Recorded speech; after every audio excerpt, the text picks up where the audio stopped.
My future daughter-in-law left my son when she thought my family had gone bankrupt.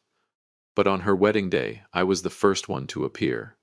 The story began the first time my son Fergus brought Elena home to meet the family. The moment she stepped inside, she looked around our old wooden house. Then she curled her lip and laughed. It was a smile filled with condescension and contempt. She whispered something so quietly, yet it was enough to silence everyone in the room. I can't believe people still live in a run-down place like this these days. It looks more like a filthy livestock barn. Welcome back to Dad's True Revenge. My name is Roderick.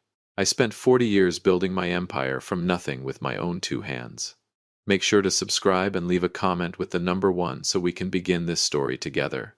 I own thousands of acres of land and a construction company that leads this region. Yet I have always chosen to live simply. I love the smell of soil. I love the honesty of hard-working people. My son Fergus is a good man. But everyone makes mistakes in life. And he had just made the biggest mistake of his life. He brought Elena home. Elena walked into my house wearing expensive high heels. Her eyes immediately fell on the muddy boots I had left by the door. She looked at me as if I had stepped out of some inferior world, as if I were a parasite contaminating her sight. Throughout dinner she complained nonstop. The wine was too bitter. The steak was too tough. The air in the house was too suffocating. Fergus sat beside her trying to smooth things over. He told her that his father had worked very hard to build everything here. Elena cut him off. She dropped her fork onto the porcelain plate with a sharp clatter. Then she said manual labor was only for people without intelligence. She went on to say that after marrying Fergus she would sell this trashy farm. She wanted a penthouse apartment in the city center. She wanted a real life. It was her very first time meeting her future husband's family. Yet I felt like I was encountering a person unlike any I had ever met before. Inside my mind I thought to myself, she is the most disrespectful woman I have ever met. How could she ever become my daughter-in-law? I looked deeply into Elena's eyes. I could not find even the smallest trace of love there. All I saw were numbers dancing behind them. She stared at the antique painting on my wall and began estimating its value. She thought I was just a foolish old man lucky enough to have some property but too ignorant to enjoy it. She had no idea that every inch of land beneath her feet belonged to me. Every brick in that house had been soaked with my sweat. Anger began rising in my chest, not because she insulted my family, but because she was mocking my son's love and the honesty of this family. She was deceiving my son behind a carefully crafted mask. Fergus was still blind. He thought she was simply a strong-willed young woman with a little attitude. He could not see the claws hidden beneath that elegant makeup. I stayed silent through the entire dinner. I watched how she held her wine glass. I watched how she glanced at my old watch. She thought it was fake. She thought we were poor people pretending to be dignified. Her arrogance was her greatest weakness. She might fool my inexperienced son, but after more than 70 years of life, I had seen too many storms, too many kinds of people. It was not difficult for me to recognize someone who only cared about money and glittering luxury. Someone who would gladly step on anyone to get it. I took a deep breath and looked at my son. At that moment I knew exactly what I had to do. I could not allow him to destroy his life because of a woman like that. And perhaps it would also become the most valuable lesson he would ever learn.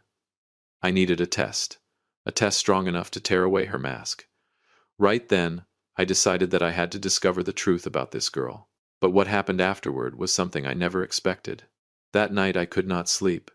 I stood by the window looking out at the fields dark as ink. Fergus walked into my room with a worried expression. He knew I was not pleased. He was about to speak, probably to defend Elena. I raised my hand to stop him and told him to sit down. I looked straight into his eyes and asked only one question. Do you truly believe she loves you for who you are? Fergus was silent for a long time. Finally, he said that Elena simply had a strong personality and spoke her mind. He said she had grown up surrounded by comfort and wealth, so she was not used to life here yet. I gave a faint smile. I told him there is a difference between being straightforward and being cruel. I told him what I had seen in her eyes, the hunger for wealth, the contempt for working people. But Fergus remained stubborn. He said I was being too harsh. He said he would marry her whether I approved or not. My heart tightened in my chest. The glitter of luxury had blinded him. I knew words would not change his mind. At that age, advice rarely works. I knew what I had to do. If I wanted my son to believe the truth, I needed proof. I placed my hand on his shoulder and made him an offer. I told him we were going to play a game, a very fair and polite game, a game that would test a person's heart. If Elena passed the test, it would prove she truly loved him, and I would raise both hands in support of their wedding. But if she failed, then Fergus would learn a very valuable lesson, and of course there would be no bride. Fergus looked at me with suspicion. I continued, "If you agree to this, you must fully cooperate and play your role in this little performance. This is your future we are talking about." He hesitated for a long moment, but eventually nodded reluctantly. Then he asked me what I was planning. I told him we were going bankrupt. Our company was drowning in debt. Millions of dollars. The bank was about to seize everything. The farm, the house, the machinery. Everything would disappear overnight. Fergus's face turned pale. He looked frightened. He asked if that would be too cruel. I asked him a question in return. "Do you want to know who she really is? And of course, as I said before, you must help me perform this act. We will cancel every credit card. We will wear our oldest clothes. We will sell the luxury cars. We will show her a family standing on the edge of a financial cliff." Fergus stood there frozen. I could see the conflict inside him. His love for Elena was real. But he also wanted to prove that I was wrong. He wanted to prove Elena was not the kind of person I believed she was. That was why he agreed to help me perform the act. That night, the two of us sat together and planned every detail. We called a trusted lawyer. We prepared fake debt notices. We created a perfect story of financial collapse. I knew the result would hurt my son. I knew it would break his heart. But I would rather see him suffer once than watch him suffer for the rest of his life. The next morning, the atmosphere in the house grew heavy. I was no longer wearing my neatly pressed suit. Instead, I had on a worn shirt with frayed shoulders, sitting blankly at the dining table. I did not say a word. I simply stared at the stack of fake documents in front of me. Fergus came downstairs with dark circles under his eyes. He glanced at Elena, who was touching up her blush in a small mirror. She was still chattering endlessly about the designer items she wanted to buy for the wedding. She had no idea a storm was coming. She had no idea the luxurious life she dreamed about was about to dissolve into thin air. I took a deep breath and began to play my role.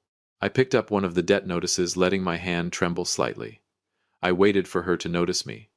I wanted her to be the first person to witness this collapse. The air in the living room became thick and tense. I sat on the old wooden chair with my fingers tightly interlocked. On the table were the bright red notices I had prepared in advance. Fergus stood near the window, staring outside with a vacant expression. He was acting convincingly. Or perhaps he was genuinely afraid of the truth we were about to reveal. Elena walked into the room wearing her expensive silk dress. In her hand was a magazine featuring luxurious wedding venues across Europe. She tossed the magazine onto the table and immediately began complaining to Fergus about the coffee machine being too slow. I pretended not to notice. Without looking up, I slowly pushed the stack of papers toward her. My voice came out rough and strained. "Elena, there is something I need to tell you both. Our company is in serious trouble." Elena frowned. She picked up one of the papers and scanned it quickly. The smile on her lips vanished. Her eyes stopped on the number showing millions of dollars in debt. Then she noticed the bank notice announcing the seizure of assets. I continued speaking. "A major project in the north collapsed. We invested everything into it. Now all our assets have been frozen. This farm and this house are both mortgaged. The bank will come to repossess everything within 30 days. We have nothing left, Elena. Nothing except enormous debt." Fergus stepped closer and gently held her hand. His voice trembled as he spoke. "Elena, I am sorry I did not tell you sooner, but I will not let you suffer because of this. Please trust me." The room fell into a terrifying silence. I watched every change on Elena's face. Shock turned into suspicion, and finally, pure disgust. She yanked her hand away from Fergus. Then she looked around the wooden room she had always despised. Now it seemed to her like a dark hole ready to swallow her whole. Her voice stuttered. "What do you mean bankrupt? What the hell are you people talking about?" She began pacing back and forth. Then she suddenly walked over, wrapped her arms around. Fergus buried her face against his chest and said softly, "Oh my God, I'm so sorry." For a brief moment I saw a spark of hope in my son's eyes. Even I paused for a second. But that spark of hope vanished almost immediately. The performance she was about to deliver was faster than either of us expected. Only a few minutes later, her attitude changed completely. There was not a trace of sympathy left in her eyes. She looked at Fergus as if he were a defective product. She suddenly shouted, "You never told me your family was going bankrupt. You let me dream about a royal wedding while you are completely broke. Were you planning to make me carry the debt of this farmer family with you?" Fergus tried to explain. He said love was more important than money. He said as long as they had each other, they could rebuild everything. "I won't let you suffer," he told her. Elena burst into laughter. A cruel, bitter laugh. Can love pay off bank debt? Can love buy a house? Are you planning to use that love to throw a wedding in the middle of this grass field? Then she started frantically gathering her belongings. She threw the gifts Fergus had given her onto the floor. She declared that love to her was a luxury, and she could not waste her youth on a man who was broke and drowning in debt. I sat there and watched everything. Every word she spoke was like a knife cutting into Fergus's heart. My son stood frozen. He had finally seen the true face I had warned him about. Elena had never intended to stay and face hardship with him. She was nothing more than a parasite already rushing to find a new host the moment she saw the tree about to fall. Before leaving, she looked at me one last time with pure contempt. I should have trusted my instincts from the beginning about this old barn you call a house. She slammed the door so hard that the family photo on the wall fell and shattered on the floor. Fergus collapsed onto the ground. I walked over and placed my hand on my son's shoulder. I knew this pain was necessary. Pain like this shapes a man. But I also knew Elena would not leave quietly. She still had other cards to play, and this was only the beginning. The next morning Elena returned to the farm.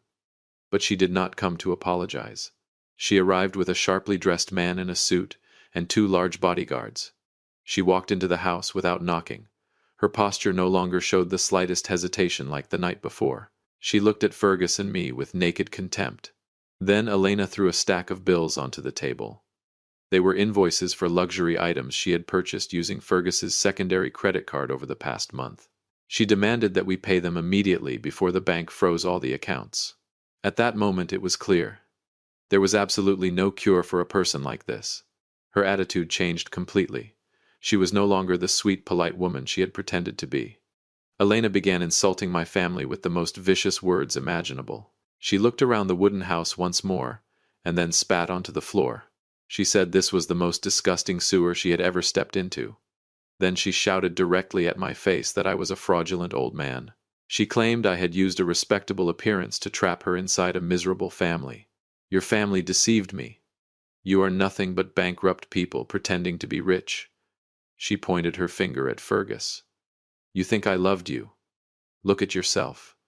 You are just a fool with no brains. Without the name of this company, you are nothing. I spent so much time and effort putting on a good performance for you. I tried to tolerate the smell of mud and these cheap dinners, and what do I get in return? Nothing. A complete loss." Fergus stood there, his face burning red with anger and humiliation. He could not believe the woman he planned to marry could say such things. But Elena was not finished. She began mocking the debt our family supposedly owed. She said we deserved to be thrown out onto the street. She demanded that the relationship end immediately. She declared that being with Fergus was a stain on her life. She said she wanted nothing to do with him or with our family ever again. She even insulted our ancestors. She said the farm should be flattened and turned into a landfill. The man who came with her gave a quiet, mocking laugh.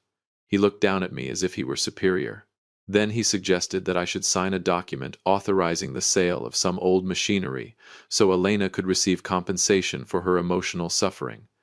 Compensation for emotional suffering. It was ridiculous beyond words. But I remained silent. I let her reveal every piece of her true nature. I wanted Fergus to see clearly every crack in the character of the woman he once loved. Elena gathered the last of her belongings. She pulled off the engagement ring and threw it directly into a plate of leftover food. She said that cheap piece of jewelry was not worthy of her finger. Then she turned around and walked away without looking back once. Fergus watched the luxury car belonging to that man speed away through the cloud of dust. My son did not cry, but I saw his hands clench so tightly that they turned white. He had just learned the most expensive lesson of his life. I knew Elena had already found a new target. She was not the kind of woman who would suffer for long. She had prepared her escape the moment she realized our ship was sinking. She thought she had won.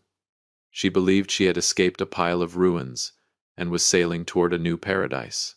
What she did not know was that everything was still under my control. I had been watching her every move for quite some time.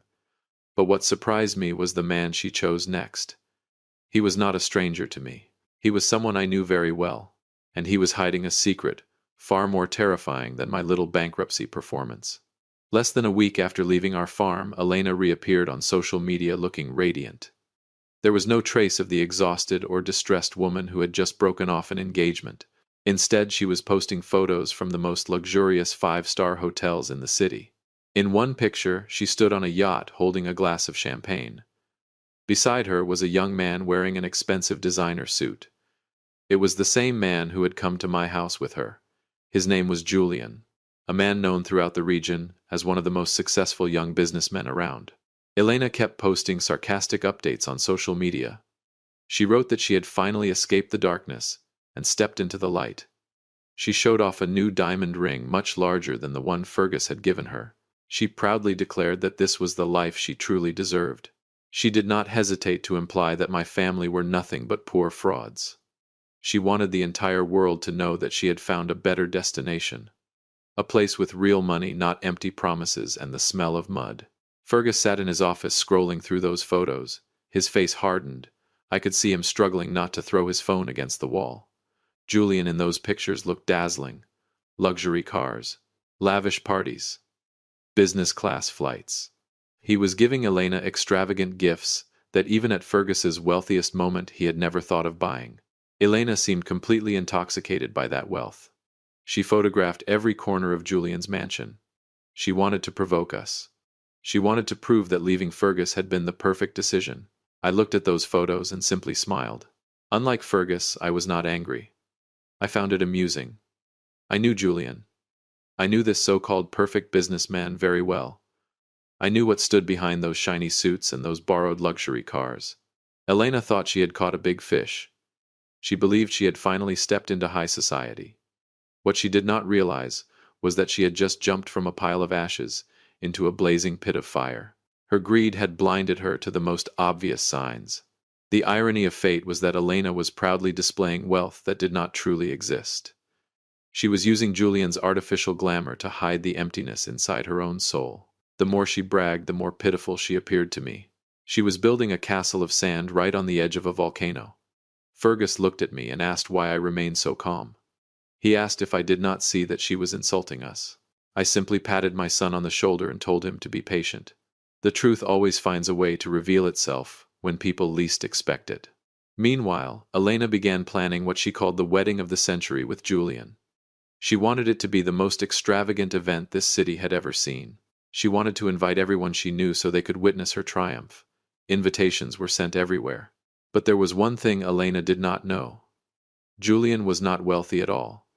In reality, he was nothing more than a puppet in a dangerous financial game, and the man holding the strings of that puppet was none other than me. A truth was about to surface that would shatter Elena's entire dream into dust. I held a thick stack of financial documents that the private investigator had just sent over. Numbers do not lie. Julian was not a successful young businessman. He was a professional fraud, hiding behind a glamorous image. He used money from one investor to pay off another. A disguised pyramid scheme that was already beginning to collapse. The luxury cars and yachts Elena kept showing off were all rented or purchased on installment with shady loans. Julian was standing on the edge of real bankruptcy.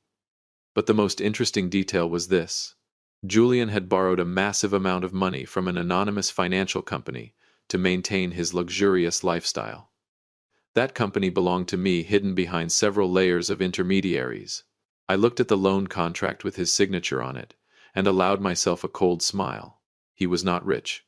He owed me millions of dollars.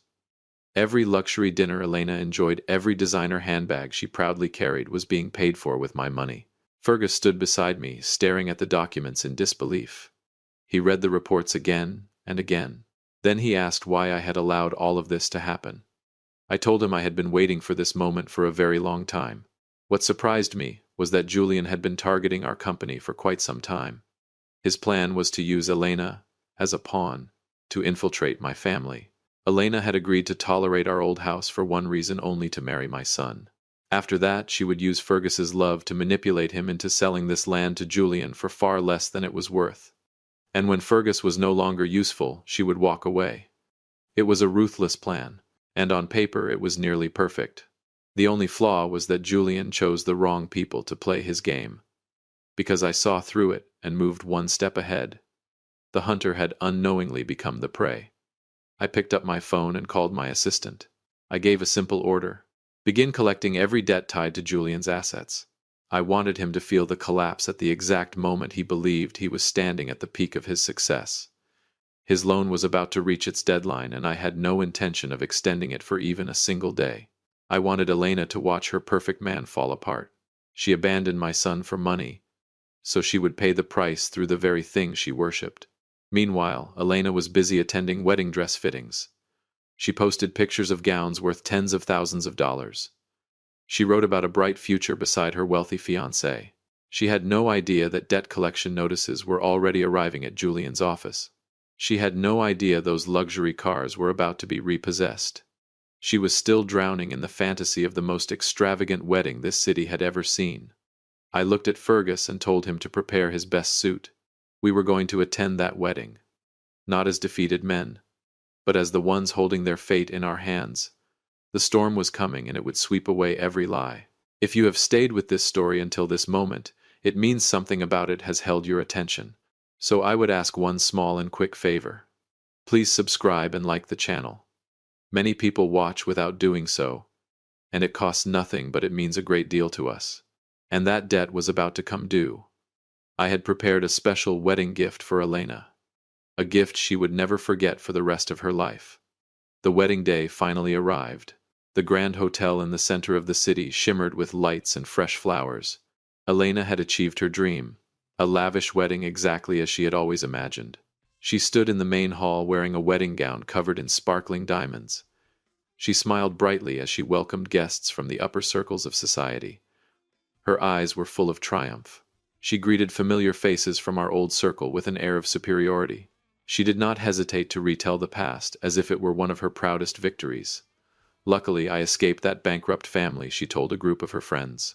She laughed loudly while describing the old wooden house and the smell of mud from our farm. She said that a person only lives once and must choose a place worthy of standing among the elite. What she did not know was that behind the backstage doors, Julian was sweating profusely. He was desperately calling creditors, begging for a few more hours. Debt collectors had already begun wandering around the hotel parking lot. Fergus and I sat quietly inside a black car parked across the street. Fergus wore his finest suit. His face looked strangely calm. The anger was gone. He was simply waiting for justice to arrive. I glanced at my watch. Exactly 6 o'clock. The ceremony began. Soft orchestral music filled the hall as Elena walked down the aisle over a red carpet covered with rose petals. She looked radiant like a queen. Julian stood at the altar, his face pale beneath layers of makeup. He forced a stiff smile as he watched Elena approach. He had used the last of his money to rent this hotel. His plan was simple. After the wedding, he would use their marriage to squeeze more money out of Elena's social connections. A con artist marrying a greedy opportunist. A perfect union of corruption. Elena took Julian's hands and looked into his eyes with false admiration. She believed she had finally reached the peak of luxury. Then she began to read her vows. She spoke about true love without selfish motives. She spoke about having the courage to leave poverty behind to find the true meaning of life. The irony was almost unbearable. The audience applauded. They had no idea they were witnessing the greatest comedy of the century. I opened the car door. I adjusted my collar. Fergus followed closely behind me. We walked into the hotel lobby. The security guards tried to stop us, but all I needed to show them was a black card and a court authorization document. They immediately stepped aside and lowered their heads. We walked straight toward the ceremony hall where the music was rising to its climax. All eyes slowly turned toward us. Whispers spread through the crowd like waves in the ocean. Elena froze the moment she saw us standing at the end of the aisle. The smile on her face vanished. In its place appeared anger and contempt. She believed we had come to beg for help, or perhaps to ruin her perfect day out of jealousy. She released Julian's hand and walked toward us, ready to deliver one last insult to throw these bankrupt men out of her wedding. At that moment I stepped forward. My steps were slow but commanding. The sound of my shoes echoed sharply across the marble floor. I did not look at Elena. I looked straight at Julian. Her new husband nearly collapsed the moment he saw me. The entire hall fell so silent that Elena's heavy breathing could be heard. She stood in the middle of the aisle, blocking our path. Her face twisted with rage. She shouted, demanding to know how we dared to bring our poor faces into a place like this. She ordered the security guards to throw these beggars out immediately. She said she did not want the smell of farm mud contaminating the elegant air of the hall. Fergus said nothing. He simply looked at her with pity. That look made Elena even more furious. I stepped forward and stopped in front of Julian. He looked like a walking corpse. Sweat poured down his forehead, smearing the expensive makeup on his face. I looked directly into his eyes. I did not raise my voice, but my calm words carried clearly through the hall. I apologize for interrupting the ceremony. I am only here to settle a debt. Elena burst into laughter. She called me a crazy old man. She said our family owed millions to the bank and had no right to demand payment from anyone else. She grabbed Julian's hand and told him not to be afraid of these lunatics. Julian said nothing. He was trembling so badly he could barely stand. I slowly pulled a bright red notice from my jacket. "This is not my family's debt notice," I said. "This is an emergency asset seizure order for Julian." Then I turned to face the guests. I introduced myself as the chairman of the financial group, currently holding 90% of Julian's outstanding debt. I calmly explained that everything in this wedding had been purchased with borrowed money. The wedding, the gown Elena was wearing, the flowers, even that oversized diamond ring. All of it was funded through illegal loans. Elena's face went pale. She looked at Julian, then back at me. Still stubborn, she insisted I was lying. She shouted that Julian was a young millionaire and demanded that he throw me out. But Julian lowered his head. He could not look at anyone. I opened the thick file in my hands and began reading the numbers out loud. One by one, I listed every loan Julian had taken under shell companies. Then I announced the court order freezing his assets issued just 1 hour earlier. The crowd erupted in whispers. The wealthy guests slowly stepped backward as if afraid of being contaminated. Elena began to panic. She grabbed Julian by the collar and shook him violently. She screamed at him, demanding to know if it was true. She begged him to say it was just some cheap trick. Julian remained silent. That silence was the cruelest answer of all. Finally, he collapsed to his knees in the middle of the aisle. He begged me for more time. I looked at Elena. Just moments ago, she had proudly declared that she had escaped poverty. Now she stood in the ruins of her own lies. She stared at her expensive wedding gown as if it had suddenly turned into rags. She realized she was not a queen. She was nothing more than a puppet in a collapsing play. She turned toward Fergus. But my son had already turned his back. The contempt she once showed us had come back and crushed her. I dropped the debt notice at Julian's feet. Then I told them calmly that nothing here belonged to them anymore. The bank was already waiting outside. Everything would be taken. The luxury cars. The penthouse they planned to move into after tonight. Everything. It was over. I lifted the asset seizure order and began reading it slowly, word by word. The entire hall held its breath. Elena was trembling so badly that she could barely stand in her high heels. She clung to the wedding podium as if it were the only lifeline she had left. But that lifeline was sinking. I looked directly at Julian and spoke calmly. "He is not a businessman. He is my debtor. And just before this wedding, he used your name to sign a high-interest loan." Elena's eyes widened as she stared at Julian. She could not believe what she had just heard. Julian remained on his knees. He did not deny it. He had tricked her into signing a stack of documents she believed were part of their marriage paperwork. In reality, they were debt guarantee papers. Now Elena was not only bankrupt, she was responsible for a massive debt she could never repay. The truth struck her like a brutal slap across the face. Chaos erupted inside the hall.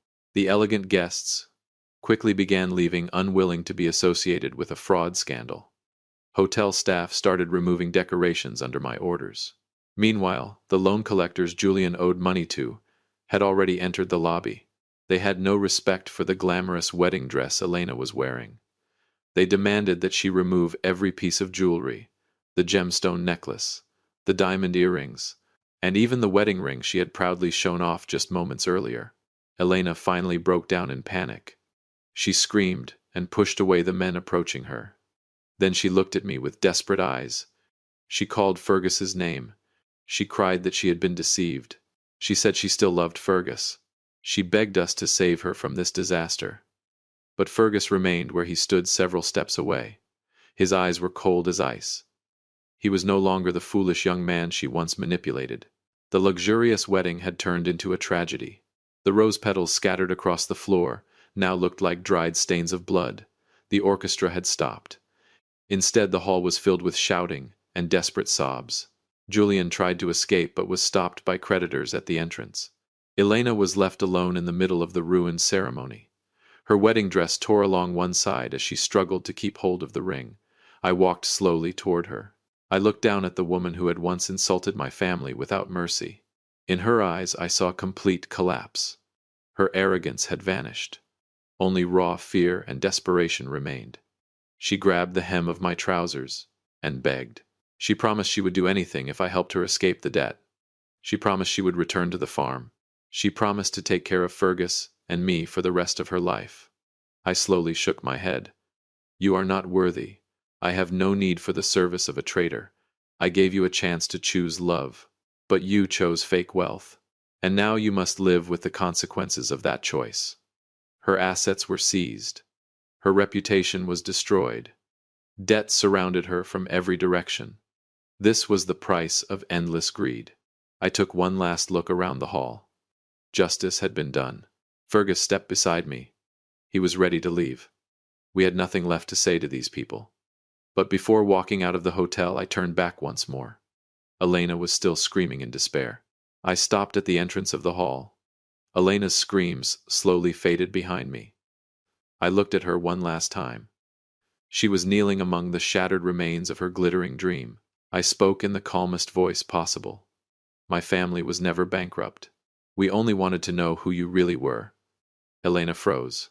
Her eyes widened in disbelief. I continued. All those debt notices at the farm were fake. My company is still the leading one in the region. My farm is still thriving. We gave you a test. And it was also a great opportunity. You failed that test in the worst possible way. You threw away the greatest opportunity of your life with your own hands. Perhaps you never noticed because you chose the wrong way to live from the very beginning. Fergus once truly loved you. Elena's mouth fell open. She crawled toward Fergus, begging for forgiveness. Her words stumbled over each other. She admitted she had been wrong. She said Julian had manipulated her. But my Fergus was no longer the naive man she once controlled. At least she had taught him that lesson. And once a man learns that lesson, he never repeats the same mistake. Fergus looked at her one last time. Then he turned away. He did not say a single word. He had recognized his mistake. He had grown through that pain. And in his eyes I saw peace. Our family left the hotel and drove back to the farm. The fresh smell of grass and the clean country air welcomed us home. That was real wealth. Loyalty and kindness can never be bought with money. Elena now had to face the police and Julian's creditors. She chose money. Now she would live with debt. Later that evening, we sat together at the old wooden table. Fergus took my hand and thanked me for saving him from falling into an abyss. Our family was now more united than ever. We had protected the most valuable things in life. And in the end, greedy people always pay a heavy price. This lesson will last forever. Thank you for staying with me through this journey of justice here at Dad's Real Life Revenge. Do not forget to share your thoughts in the comments and subscribe so you will not miss the next hard lessons. I will see you again in the next story. I looked up at the starry sky above the farm. Justice may arrive late sometimes, but it always arrives at the right moment.